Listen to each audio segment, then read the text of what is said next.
Welcome back to Chapter by Chapter, where I review a book a chapter at a time to see where it fell apart. Oh god, what chapter am I on again? 9? How many of these are there? 55? Well, once more into the breach. I shall close the wall with the literary dead. We open talking about food. Group dinners were awkward affairs, for Isla especially, since she would sit with an empty plate in front of her. Ever since their first dinner, 8 days ago now, the king had honored her request to eat in her room. Wildlings only needed a heart or two a month to survive, yet weekly hearts were provided, and quickly disposed of in secret. Oh, thank you, God, we finally have an answer. Just for fun, let's do some quick back-of-the-napkin math. That is 1 to 2 hearts a month, and assuming 12 months a year, that's 12 to 24 hearts per person per year. We have a population of, say, 1,000 for easy math, and because immortals don't need to have a lot of kids. That's 12,000 to 24,000 hearts every year to feed the population. Are they cutting the hearts out of starlings after they die to feed the wildlings? Feels like something important since Isla's supposed to be besties with the starling ruler. Also, why are they giving her a heart a week, and where are they getting them? Also, why does she have to sit with an empty plate? It hasn't been said that wildlings can't consume other food, just that they need hearts to survive. Wine and cake aren't on my survival foods list either, but that doesn't stop me from enjoying them. Anyway, the room is full of Lightlark nobles when she arrives, and we get another iteration of what the demonstrations are. Because Aster thinks we have the attention span of a goldfish. We also need to be reminded that she is a scary seductress and everyone is afraid of her. If it bothers you so much, Isla dear, stop playing into their expectations. Have a sandwich. Stop wearing see-through clothes. Just saying. Grim appears, and they have some banter. That would be fun if they were both more likable and had more chemistry than a glass of tepid water.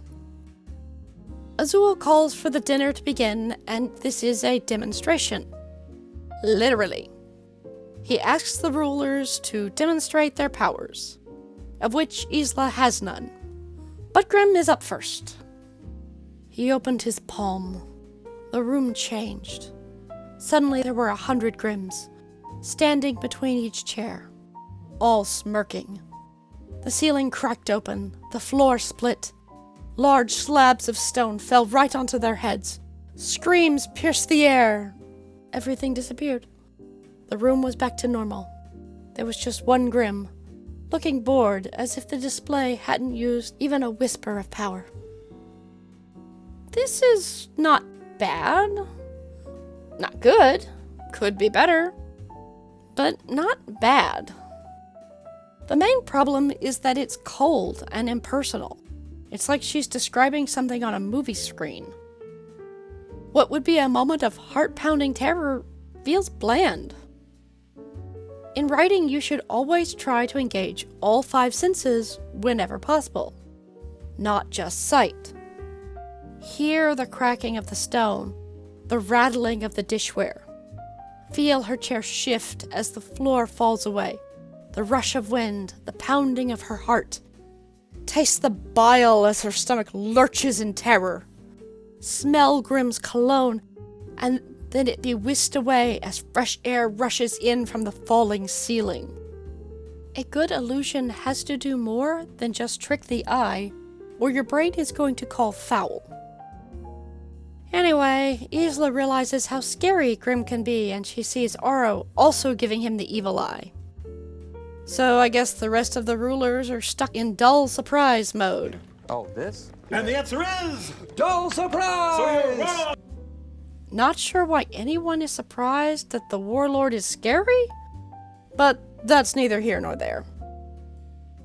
Cleo takes her turn, using wine to waterbend into a shark that she freezes and then turns to mist.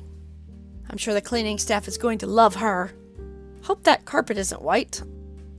At the top of page 72, Isla opines that if she had followed her guardian's seduce the king plan, she would have a magic flower-growing artifact by now. As a side note, it's been 8 days. They had a lot of faith in an untried 19-year-old shut-in when it comes to seducing a man 5 centuries her senior. At the bottom of page 72, she opines that she's never had her own plans and only follows those of others. Which, congrats on the self-reflection, I guess? Are you gonna do anything about that? Also, didn't you go immediately off script at the last demonstration? Celeste is called and she makes glitter fireworks. She's getting her bed short-sheeted right along with Cleo. Azul makes clouds. Thundering storm clouds in an enclosed room.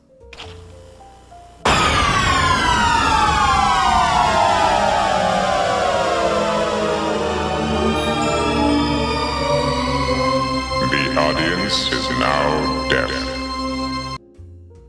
Now it's Isla's turn. Time to improvise. Because there's no way she could have guessed a situation like this could arise. She pulls out a throwing star she was using as a hairpin. First, how? Then she blindfolds herself with her glove and does a blind throw to knock Oro's crown off. I'm not sure how I feel about this. On the one hand, it's absolutely in character. Isla had zero plan for having to use powers she didn't have unexpectedly. And Aster can't let a chance for Isla to be a badass pass her by. However, the problem is that no one calls her on it. Sure, Celeste, Grimm, and Oro all have reasons to let this slide. And Azul is nice enough to just let it go. But Cleo is old, uptight, and hates Isla for being young and pretty, I guess. She should have called foul here. However, that would require Aster to be brave, and the plot needs Isla to get away with this. So, she does. Of course, what else could Isla possibly do? She is but a weak and powerless underdog, doomed to be at the mercy of the other rulers. Oh, woe is she! Or she could play into the whole evil seductress thing. Seduce Celeste, who would roll with it. Really push the envelope. Make it look real. Get Celeste to be again cutting out her own heart before releasing her from the wildling's power. But again, that would require Aster to be brave. And probably a better writer. Anyway, it's Oro's turn, and he uses his Midas touch on the table. Aster threatens me with a good time by having Isla wonder if he could gild someone to death. Azul announces the winner will be determined by the nobles, but they can't vote for their own realm. Even Isla knows this isn't fair, because who would vote for her or Grimm? Oro wins the popularity contest, bringing him to 2 points, and us to the end of the chapter. This one wasn't terrible. The plot moved forward and stuff happened, but it's not clever. There isn't anything wrong with Aster's premise. Having a powerless person go head-to-head with superpowered opponents isn't inherently bad. In fact, it's Batman's whole shtick. Many of his villains have superpowers. He has plans to deal with the superpowered members of the Justice League, should that become necessary. Aster's problem is that Isla is no Batman. Batman isn't just smart. He plans, he studies, he thinks of all the possibilities. He's always asking, what if, finding the answer, and preparing accordingly. That's not to say Batman is never wrong or never has to think on his feet. But by that point, he knows his opponent well enough that he can make an educated guess as to what they will do. That's what makes the Joker his main antagonist. He's insane, irrational, and unpredictable. There's no way to prepare for someone who won't follow a logical train of thought.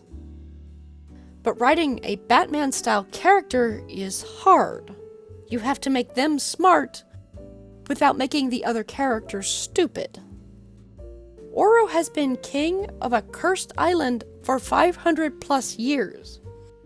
He can't always be put on the back foot by a girl who hasn't seen her full second decade of life. Grimm is a warlord.